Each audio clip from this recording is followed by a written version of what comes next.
Isang magandang araw ng Huwebes sa inyong lahat, mga ginigiliw kong tagapakinig.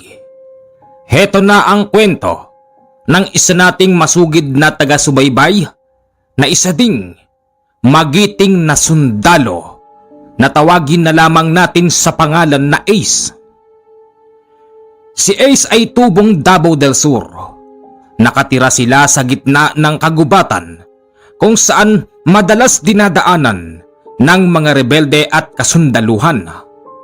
Ang edad noon ni Ace ay 15 anyos pa lamang.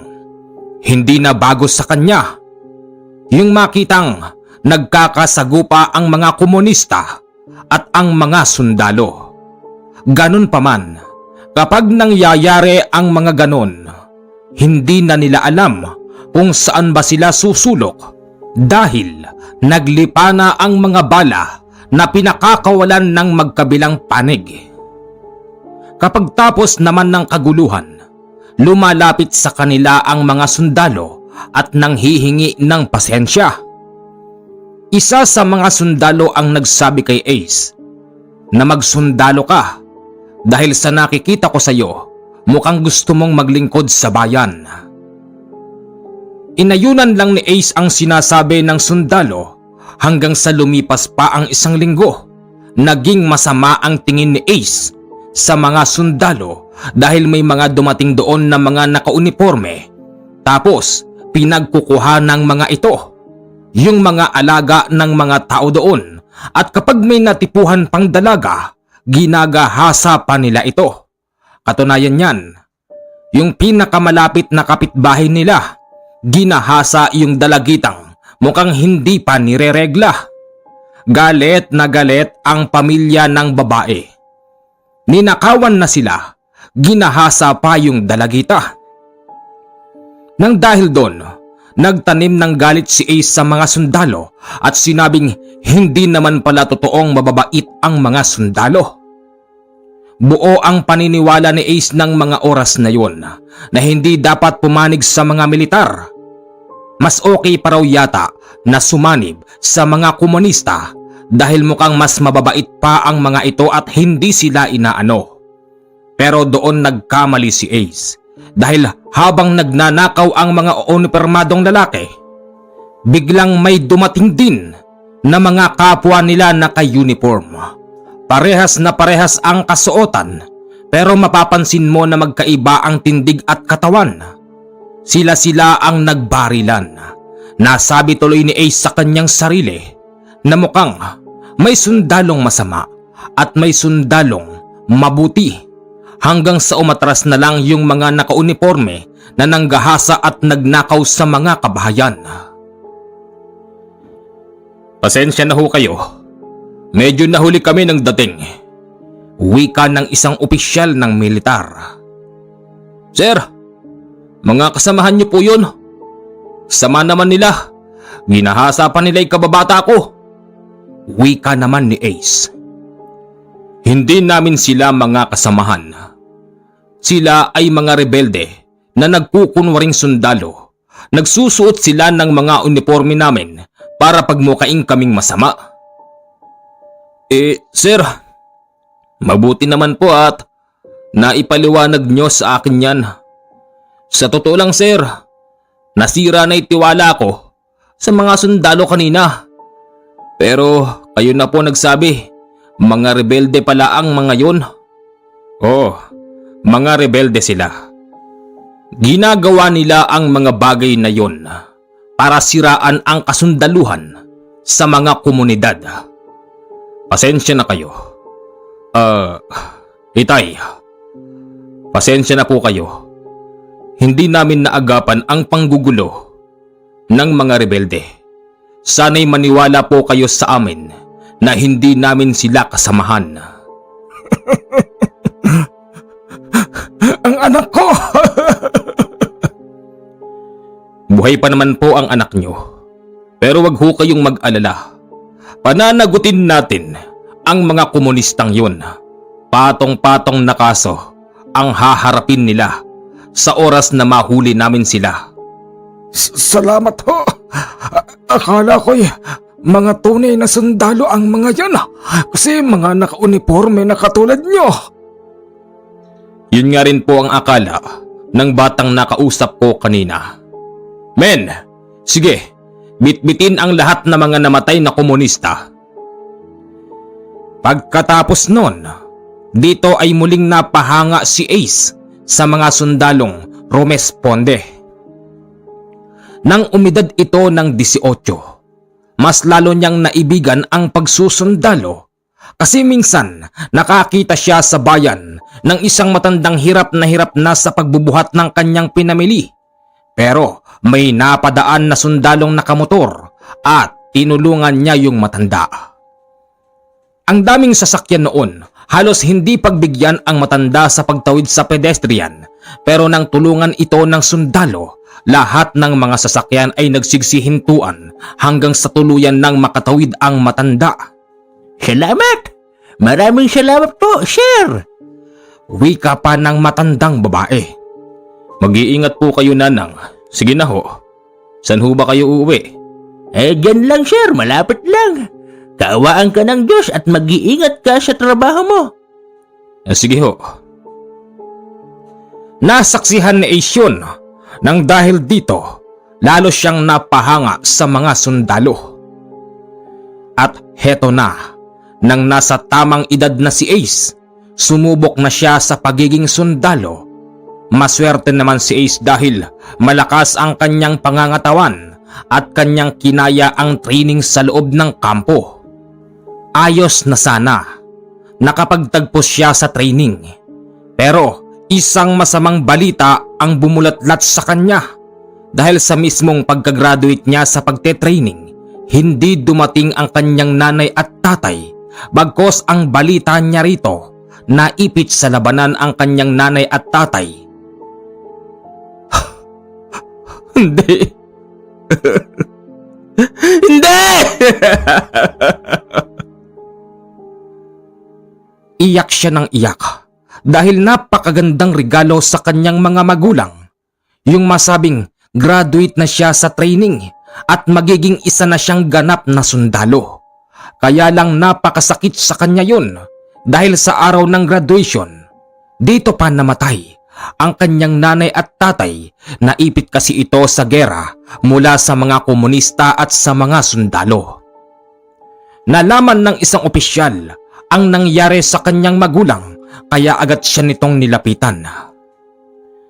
Ace? Sir? Nanay at tatay mo pala yung naipit sa labanan. Oo, sir.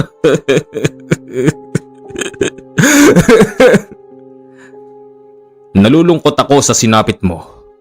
Pero talagang ganun. Ace, ingatan mo ang sarili mo. Lalo ngayon, isa ka ng ganap na sundalo. Hindi ka na sibilyan. Tandaan mo, ngayong pag-aari ka na ng gobyerno, maglilingkod ka rito ng mahigit 50% sa buhay mo. Konti na lamang ang maiaalay mo na araw at buhay para sa iyong mahal sa buhay. Nakuha mo ko? Oo, sir. Napakasakit nun. Yung tipong meron ka ng magandang maipagmamalaki sa iyong mga magulang. Pero yun pa yung araw ng kanilang pagkawala. Pagkatapos ng kanyang training, dapat ay ma-assign na siya sa ibang probinsya. Pero nakiusap muna siya na kung maaari ay mailibing muna ang kanyang mga magulang.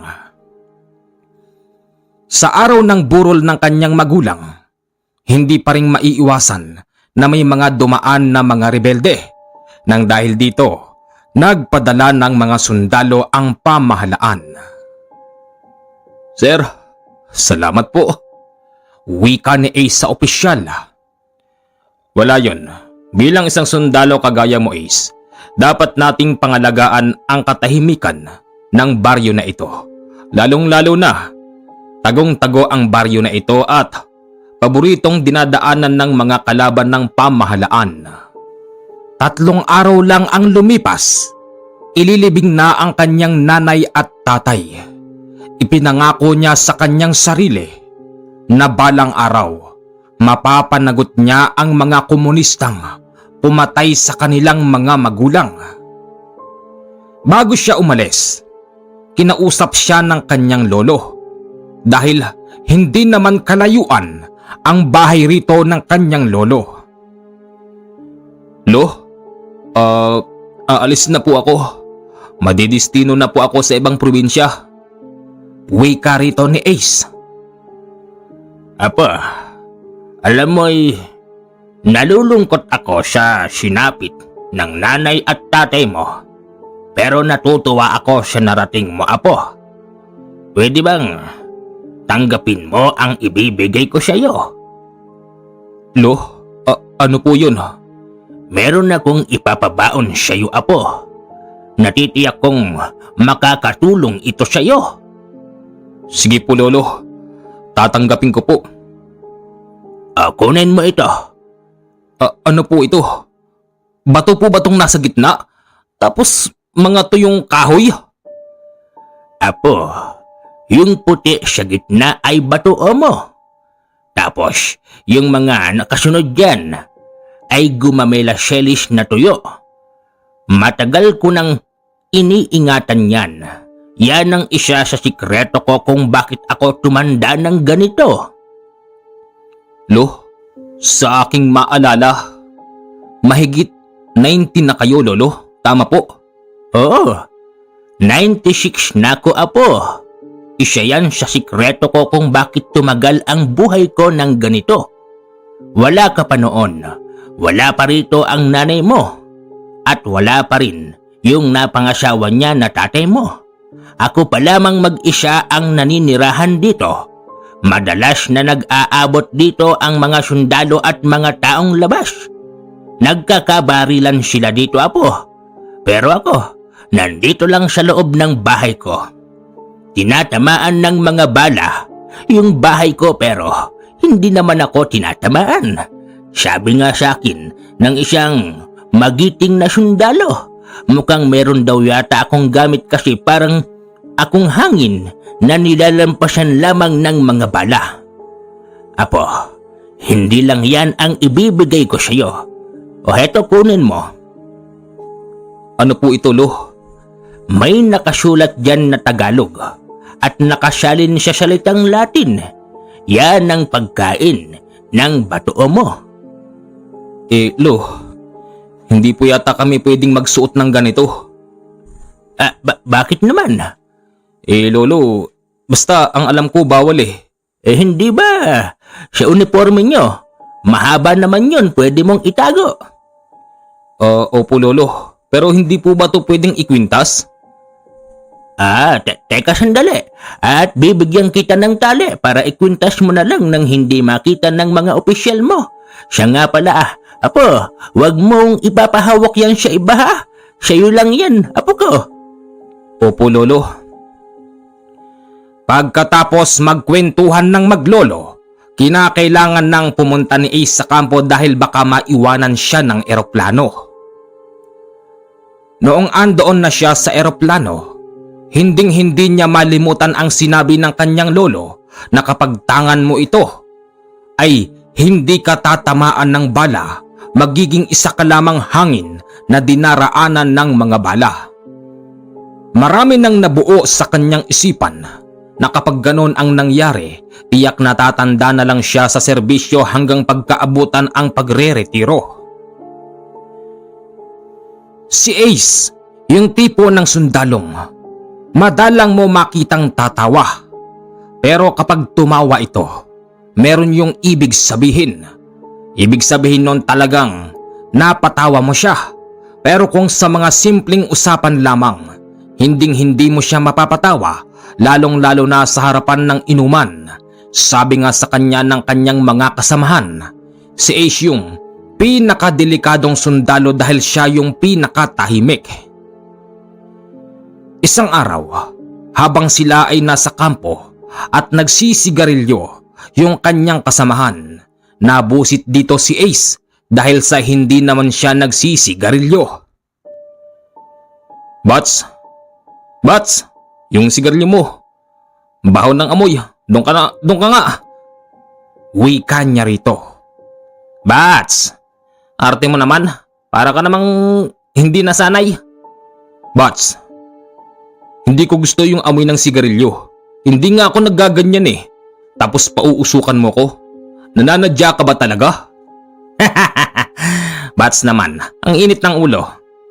Doon ka na nga kasi. Napalayo niya yung bats niya. Nadinig naman sila ng isang mas mataas ng kaunti ang ranggo sa kanila. Imbis na pakinggan nito yung sinasabi ni Ace, binuwisit pa niya dahil lumapit pa ito at binugahan ng usok ng sigarilyo. Sir, hindi kita inaano. At higit sa lahat hindi ako nagbibiro.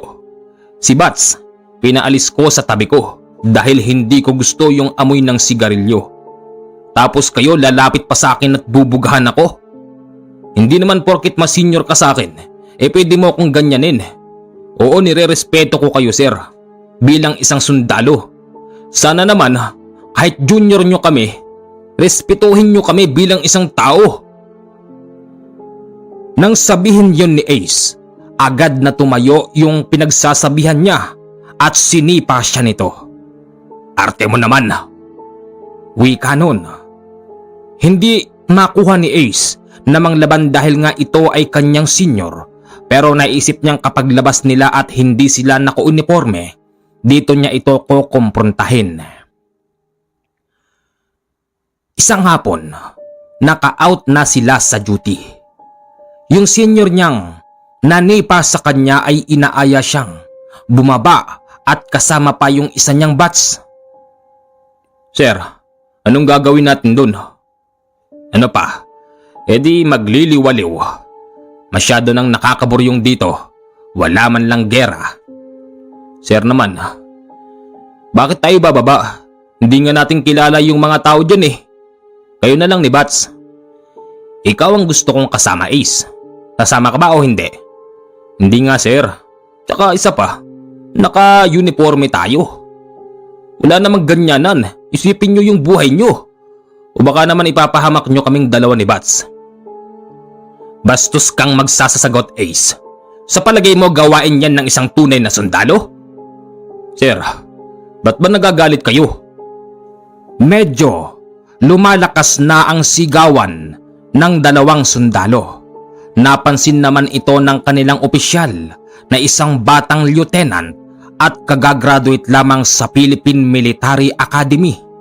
Lumapit ito sa kanila at sinabing, anong kaguluhan yan? Hindi man lang ba kayo nahihiya? Bagong talaga ako rito. Tapos ganyan nang aabutan kong mga tao ko? Sir, eto kasing junior ko, ang tigas ng ulo. Bakit? Ano ba kasing sinasabi mo sa kanya ha? Tural ba? Sir, nagpapasama lang akong bumaba. Total, out naman na kami sa duty. Tapos ano? Naka-uniforme ka pa, tural ba? Kung pwede sana sir, para protection na din. Hindi pwede. Papayagan ko kayong bumaba. Pero, hubarin nyo yung mga suot nyo. Delikado ang buhay nyo. Ay sige sir. Ace. Sir? Halika. Bumaba kayo roon. Kasama mo si Turalba at saka yung bats mo. Wala na akong sigarilyo. Sige na. Yes sir. Pero tanggalin nyo yung mga uniforme nyo. Magdala kayo ng maikli. Itago nyo. Yes sir. Ang hindi nila alam, yung pagbaba nila, dito pala sila kauna-unahang mapapainkwentro. Medyo malayo kasi sa kanila yung bilihan na tindahan at ang hindi pala nila alam, merong mga rebeldeng nag-iispay sa kanila at ang gustong-gusto pa naman ng mga rebelde yung bagong graduate sa training dahil wala pa raw itong kaalam-alam pagdating sa barilan. Inabangan sila ng mga ito pagkatapos nilang bumili sa tindahan. Nagulat na lamang noon si Turalba at si Ace dahil may bumaril sa kasama nilang kabats ni Ace sa training. Agad itong bumulagta nang dahil dito bumunot sila ng baril at agad silang dumapa. Yung mga tao naman sa paligid ay mga nagtakbuhan ng dahil sa baka sila'y maipit sa palitan ng putok. Sir! Sir! Wika rito ni Ace. Yung tinatawag niyang sir ay nakadukdok pala sa kanala. Tila ba hindi ito nababahuan kahit na nakalubog na ang kanyang katawan. Sir! Sir! Ayaw pa rin kumibo hanggang sa pinaulanan sila ng bala. Hanggang si Ace naman nagtago na rin. Pero ang pinagtatakahan noon ni Ace, habang siya ay nagtatago, tumatagos yung bala sa kanyang pinagtataguan dahil isa lamang itong patay na puno na napakalambot ng katawan at makikita mong tumatagos talaga yung bala doon.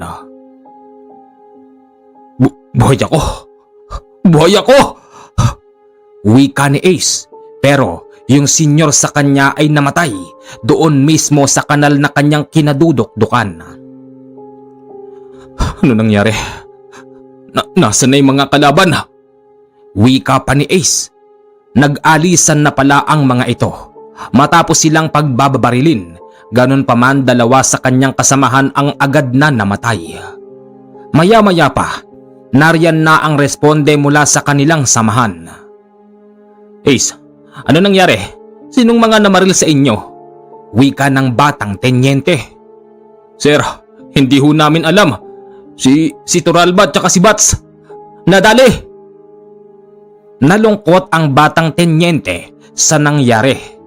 Sa unang pagkakataon, dahil ito rin ang unang duty niya nang pag-graduate niya sa academy, namatayan siya agad ng tao. Sige, bitbitin ng mga bangkay. Magpatawag ng pulis para sa investigasyon. Hindi nagtagal, may dumating ng mga pulis para mag-imbestiga at iniwanan na nila ito. Nagbigay lamang sila ng ilang salaysay at bahala na ang mga pulis. Ganun pala. Ganun lang kadali ang buhay. Pero labis kong pinagtatakahan. Kung wala pala ako nito, siguro natulad na rin ako kay Bats tsaka kay Turalba. Salamat Lolo dahil binigyan niyo ko ng isang mapagkakatiwalaang agimat. Nako, nakakalimutan ko. Ilang araw na ako dito, hindi ko pa napapakain ng dasal Teka, anong oras na ba? Tama-tama, mag-aalas 6 na ng hapon. Pagsapit ng alas 6 ng hapon, pumwesto na si Ace sa gilid upang walang makakita sa kanya. Nagsindi siya ng kandila upang mabasa niya yung mga nakasulat sa libro. Matapos naman usalin ni Ace ang mga naroroon, nakaramdam siya ng matinding hilo. Kinakausap nga siya noon ng isang sundalo pero wala siyang maisagot na maayos. Tinatanong pa nito kung siya ba ay nakainom. Nagbibiro pa yung kapwa niya sundalo kung bakit hindi siya inaya sa pag-inom. Doon lang. Wika ni Ace sa kapwa niya sundalo.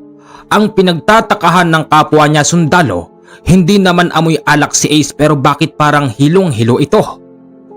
Madaling nakarating sa batang opisyal ang kalagayan ni Ace kaya siya ipinatawag. Hindi pa nga makakapunta noon si Ace kung hindi siya binitbit ng kanyang mga kasamahan. Inupo siya sa loob ng opisina ng batang opisyal at tinanong kung ano bang nangyayari sa kanya. Ace, mag-usap tayo. Ano bang nangyayari sa'yo, ha? Ace, tumingin ka rito. Pagpasok mo, hindi ka man lang sumaludo. Parang hindi mo na ako kilala. Ace! Ace! Sir, nahihilo po ako, sir Baka may sakit ka. Hindi ho, sir. Wala po akong sakit. Ano bang nangyayari sa'yo? Hindi ko alam, sir. Gusto ko lang po magpahinga. Mabuti na lamang ang batang opisyal ay halos kaedad lang niya. Nang dahil doon, nagkaintindihan silang dalawa at nagtuturingan na lamang sila bilang magkaibigan. Kinabukasan, pagbangon niya, alas 4 pa lang yon ng madaling araw. Umiihi si Ace sa gilid. Nang makakita siya, ng isang malaking mama na nakahawak sa kubo. Sino yun? Buddy? Buddy! Tinatawag niya yung malaking mamang nakahawak sa kubo.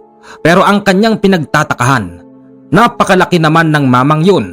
Sa kanyang maalala, wala naman silang kasamahan na ganun. Nalingat lang siya ng konti nang itaas niya ang kanyang zipper. Bigla na lamang nawala yung malaking mamang nakahawak sa kubo. Sino yun? Ay nako, hindi bale. Ayos lang. Nabanggit nga pala sa akin ng lolo na talagang dadanasin ko ang mga ganito.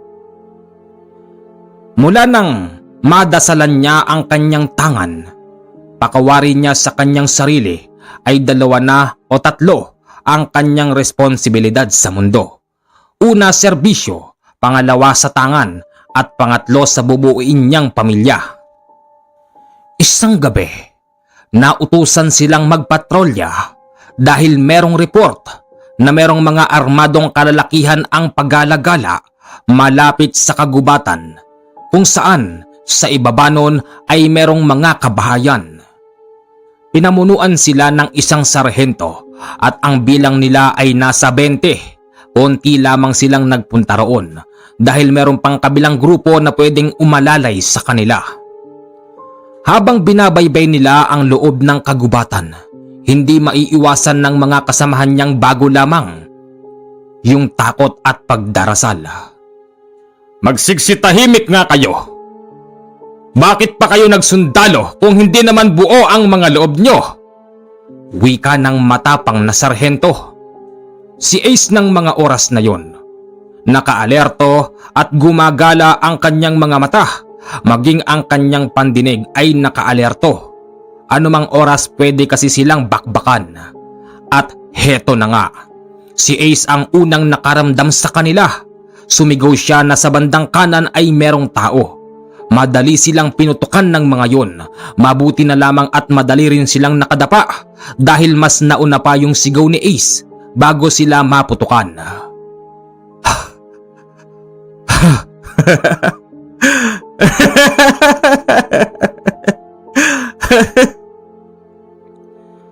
Kagaya ng nasabi kanina, tatawa lamang si Ace kapag masaya siya yung totoo.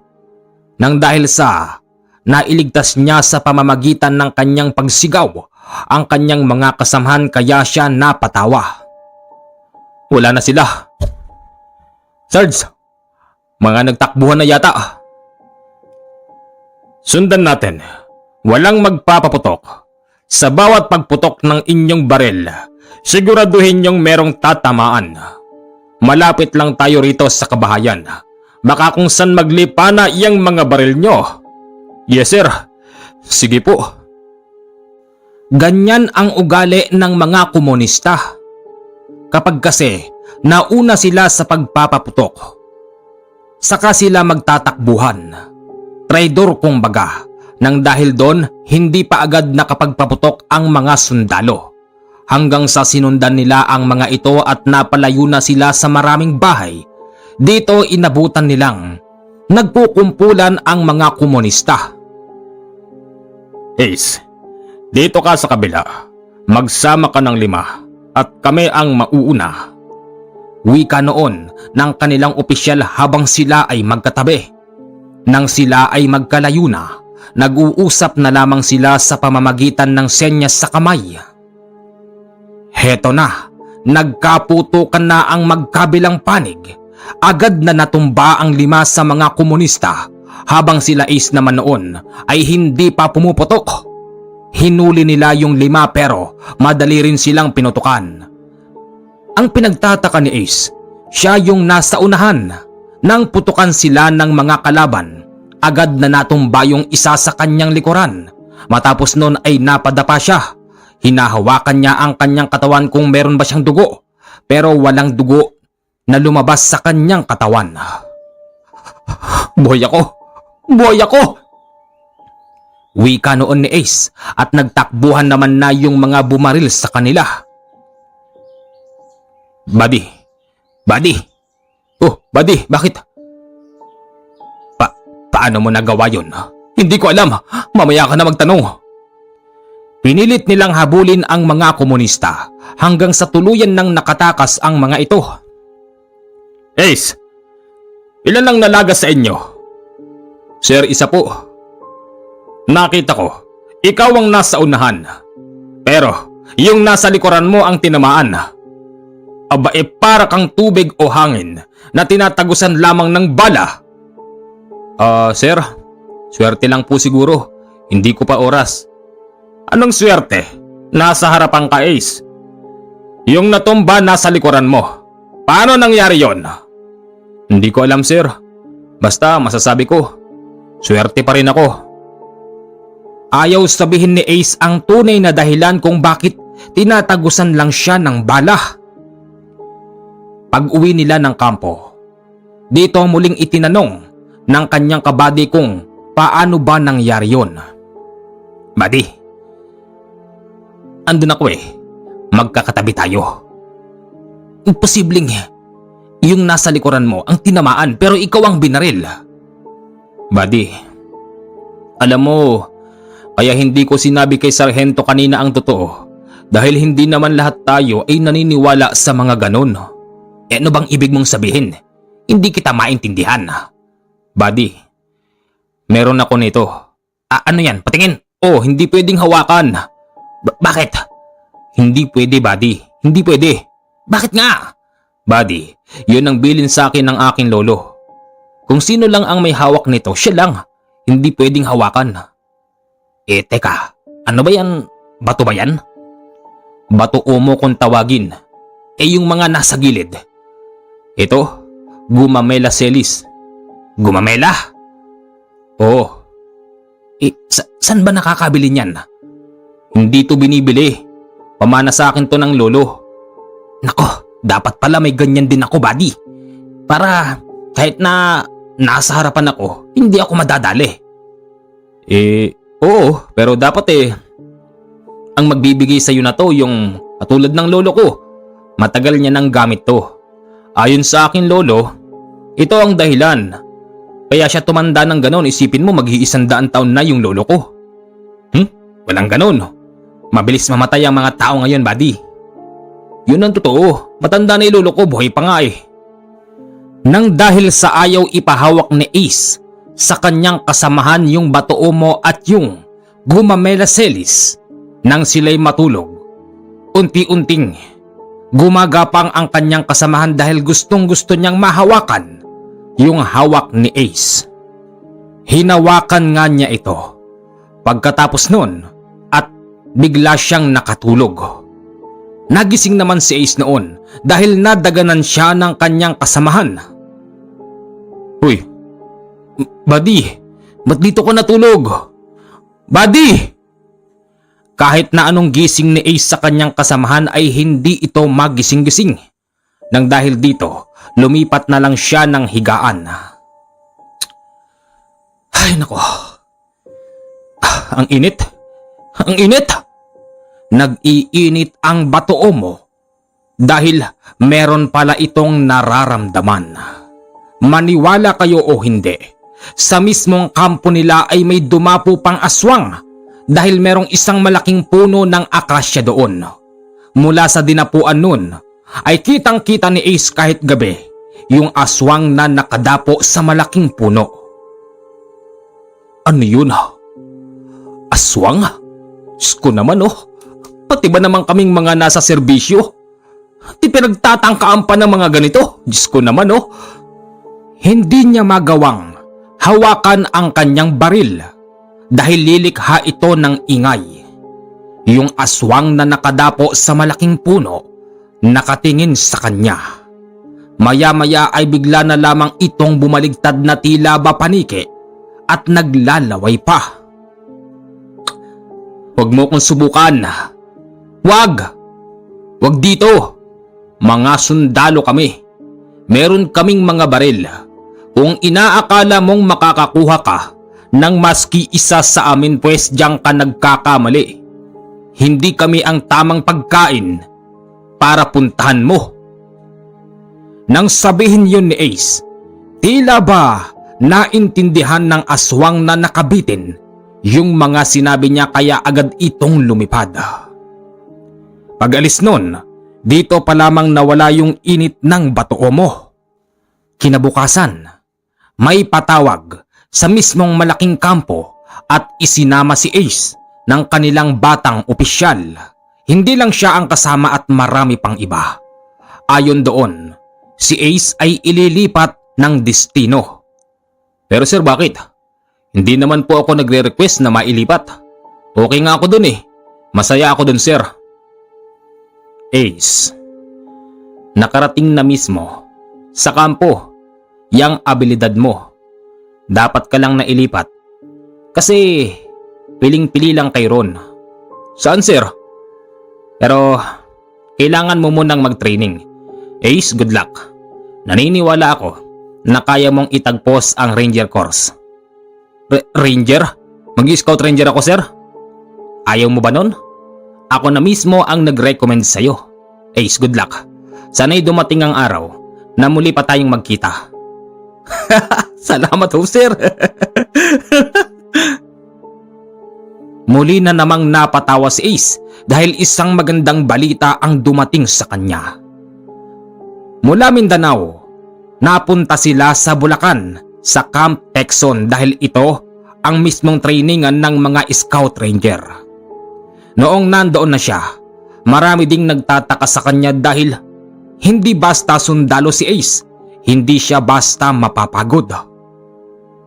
Teka, parang kilala kita. Wika sa kanya ng isang pulis. Sir? Oo, kilala kita. Hindi ba ikaw yung... Ay, oo sir. Kilala ko kayo. Kayo yung pulis na nag-iimbestiga doon sa amin pagka nagkakabarilan doon. Yung mga komunista. Tapos yung tropa. Teka sir, anong ginagawa niyo po rito? Katulad mo, kumuha din ako ng Ranger course.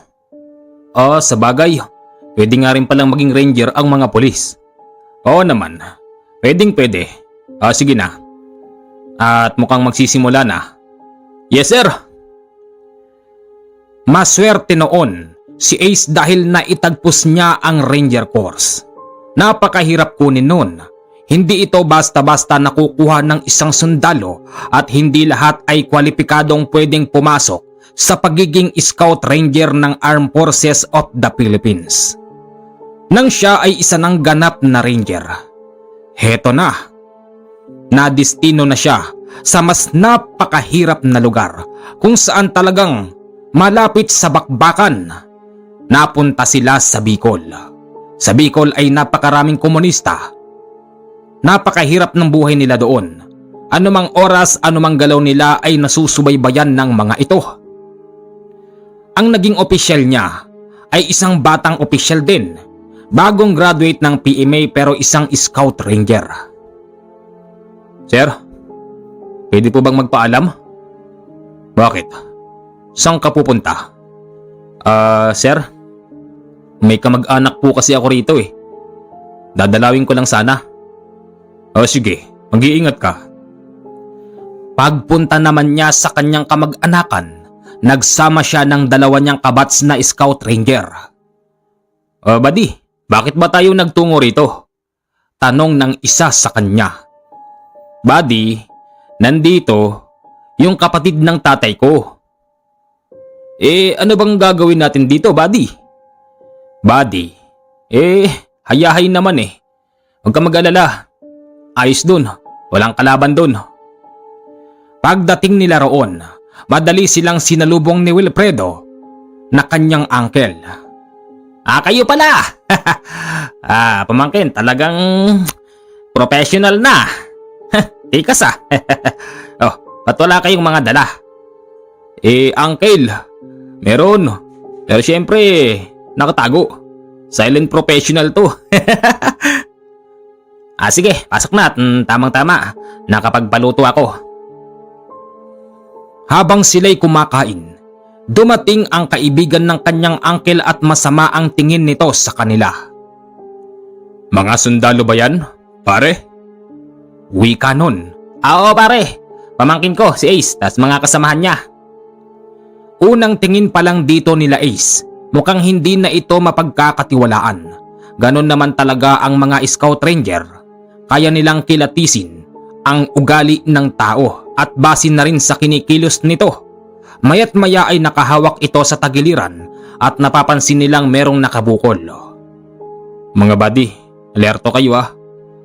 Uncle, siguro hindi na kami dapat pang magtagal. Ay bakit?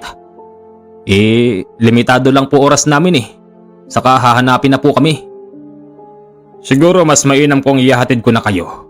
Delikado rito. Ay hindi na ho. Kayang-kaya po namin sarili namin. Bata.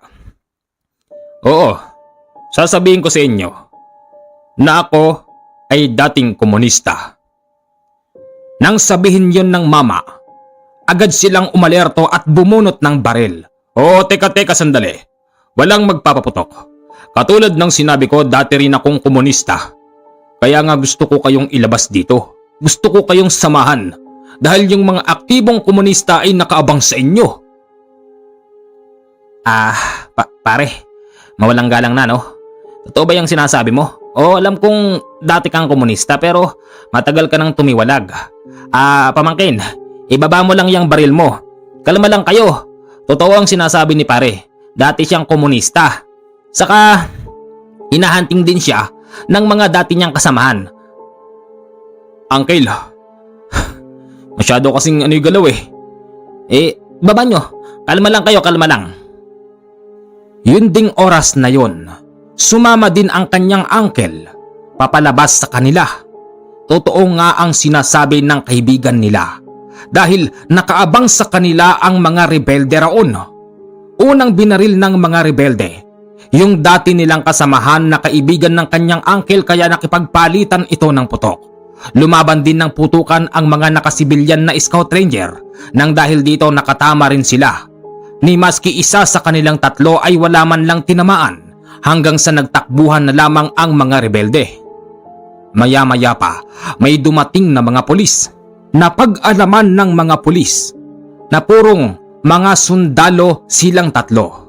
Dahil ito ay naberipika naman. Bilang pagrespeto at pagsunod sa proseso, kailangan nilang sumama sa istasyon para malaman kung sila ba'y tunay na mga sundalo. Sige, makakaalis na kayo. Mag-iingat kayo, tropa. Wika ng isang pulis. Sige ho sir, kayo na pong bahala.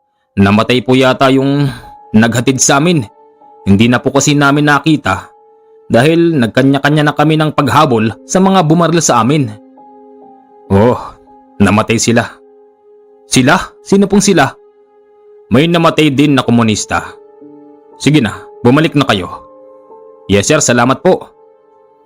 Maya-maya pa ay merong dumating na 6x. Sinusundo na pala sila. Bumaba noon ang kanilang opisyal at sinabing, ano nangyari? Sir. Sumaludo pa sila noon. Matapos noon ay kinausap ang pulis. Maya-maya pa nakabalik na sila sa kampo. Nang sila ay nasa Bicol, maraming engkwentro kontra rebelde ang naranasan ni Ace. Marami ding nagtataka sa kanya. Kahit siya ang nasa unahan ay hindi siya tinatamaan ng bala. Nagtaka noon ang isang general sa kanya. Pinapunta siya sa opisina nito. Tinanong siya kung ano bang gamit niya, kung bakit para bang hindi lang siyam ang kanyang buhay. Sir? Kung maniniwala lang po kayo ano? Kasi po, meron po akong ganito. Ano yan? Sir, ayon po sa aming paniniwala, mula sa aking lolo, ito po talaga ay nakakapagligtas ng buhay. Ang ganda niyan. Talagang maganda po sir. Ito po ang dahilan kung bakit po ako nakakaligtas sa bawat labanan. Alam mo, hindi lang dapat pagiging Scout Ranger ang pasukin mo. Ano pong ibig niyong sabihin, General? Mainam sa'yo. Makapasok ka rin sa LRR. Sa Light Reaction Regiment? Karapat dapat ka doon. kailangan ang mga katulad mo. Sir, bakit? Hindi po ba pinakamahirap pong pasukin ang LRR? Mahirap kung tutuusin, pero naniniwala ako Ace na kayang-kaya mo yun. Kaya mo't ire-recommenda kita. Sige ho sir! Marami nang napagdaan ng inkwentro noon si Ace. Naranasan din niya na sagipin ng kanyang kasamang tinamaan ng bala habang pinauulanan ng mga rebelde. Gumapang-gapang noon si Ace at sinisigawan siya ng kanyang mga kasamahan na wag nang kunin ang kanyang kasama dahil tatamaan din siya ng bala. Hindi ito pinakinggan ni Ace at tinuloy niya ang kanyang balak na sagipin ng kanyang kasamahan na sa mga oras na yon ay gulatay na ang katawan. Nang makalapit na siya sa kanyang kasamahan, agad niya itong dinapaan. Gulat na gulat ang mga kasama nila at kitang-kita nilang si Ace ay tinatamaan talaga ng bala. Hanggang sa natigil na lamang ang pagpapaputok ng mga rebelde dahil gumanti na ang mga kasamahan nila. Buong akala nila namatay na rin pati si Ace dahil hindi agad ito nakabangon. Paglapit nila rito, nagulat sila dahil matikas pang tumayo ito at nagwika ng Salamat po Panginoon. Maraming salamat po sa ibinigay niyo sa aking gamit. Nang dahil po rito, patuloy akong magseserbisyo sa bayan. Wika ni Ace. Napatulala na lang ang opisyal dahil talagang kitang-kita nila na tinatamaan sa likuran si Ace nang daganan niya ang kanyang kasama upang hindi tamaan ng bala. Makalipas pa ang ilang mga taon, heto na at isa na siyang miyembro ng Light Reaction Regiment. Nanghihinayang lamang si Ace dahil sa kabila ng kanyang mga narating, wala ni maski isa sa kanyang mahal sa buhay ang nakakita man lang nun, maliban lamang sa kanyang lolo na malapit na ring mawala sa kapanahunan na yon. Kakapanghinayang lahat ng narating ko, parang pakawari ko walang silbi. Nanay ko, tatay ko, di man lang nila to nakita. Kakalungkot. Pero buhay pa naman ang lolo mo. Oo Bats, buhay pa. Kaya lang mahina na rin eh. Mahina na ang lolo. Kakalungkot talaga Bats. Pakawari ko, wala ring silbi mga narating ko. Huwag mong sasabihin yun Bats. Hindi man yan nakita ng mga mahal mo sa buhay. Pero nakapagsilbi ka naman ng maayos sa bayan. Bats, magkakasama tayo. Mas matanda na ako sa iyo sa serbisyo. Pero alam mo bang, napahanga mo ko? Kasi iba yung dedikasyon mo sa trabaho. Iba ka eh. At marami na din akong narinig tungkol sa iyo. Bago ka mapasok sa LRR, ilang unit din ang dinaanan mo. Marami akong mga nakakwentuhan doon. Ayon sa kanila, ikaw daw eh maituturing na invisible soldier. Invisible soldier? Bakit naman? Kasi kahit nasa unahan ka, hindi ka man lang tinatamaan ng mga balang pinakakawalan ng ating mga kalaban. Meron pala akong bansag na ganon. Hindi ko alam. Nakakatuwa. Nang siya ay isa ng miyembro ng LRR, kapag merong nagaganap dito sa Pilipinas, kagaya na lamang ng botohan, isa sila sa nagsisecure ng mga balota. At pag may darating na mga delegado mula sa ibang bansa, isa ang LRR sa naaatasan na mag-secure ng lugar kung saan ba tutuloy ang mga delegado. Maswerte noon si Ace dahil sa dinami-dami niyang napuntahang laban, ni maski isang tama ng bala ay wala siyang tinamo. Naisip ni Ace na kung siya ay magre-retiro, kailangan niyang ipasa sa isang sundalo itong kanyang tangan na batoomo at gumamela-selis dahil malaki ang maitutulong nito sa mga nagseserbisyo sa bayan. Mga kababayan, Baka sabihin niyong bitin, retired na po si Ace. Maraming salamat po sa nakinig ng kanyang kwento at update lamang din, hindi po siya nagkaasawa nung siya ay nasa serbisyo. Bagkos, nang pagretiro niya dito siya nakapag-asawa. At meron siyang pamangkin na pumasok sa Philippine National Police at dito niya ibinigay ang kanyang tangan dahil ang batang kanyang pinagpasahan gustong gusto rin na makatulad kay Ace dahil sa sobrang dami nitong naging award. Hanggang dito na lamang mga kababayan at maraming salamat po sa inyong lahat. Maraming salamat po Kuya Ace sa pagbabahagi ng iyong kwento. Mabanggit ko lang po ang next shipping po natin ng ating mutya ng saging.